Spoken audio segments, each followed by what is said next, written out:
Dalawang bagay ang iaalok sa'yo. Una, siguro naman alam mo nang interesado akong bilhin ng lupa ng kapatid mo. Pangalawa, kung mamimirmihan ka dito, dahil alam ko nag-iisa ka na sa buhay ngayon, wala na masabi ang iyong mag-ina. Gusto ko sanang magtrabaho ka sa akin. Hihigitan ko kinikita mo sa Maynila. Para matapos na ang lahat ng ito. Magkasama-sama tayo. Didiretso din kita, Congressman. Hindi pinabibili ang lupa ng aking kapatid. Alam mo yan. At hindi ako magtatrabaho sa'yo. Bakit naman?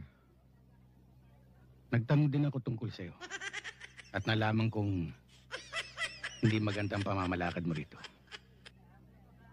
Matalas ang dila mo, Villamar. Mag-isip-isip ka. Baka ikaw ang masugatan ng talim niyan.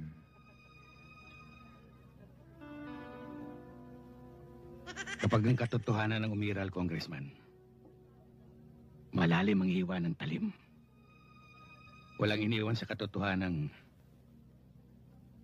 hindi atake sa puso ang kinamatay na aking kapatid.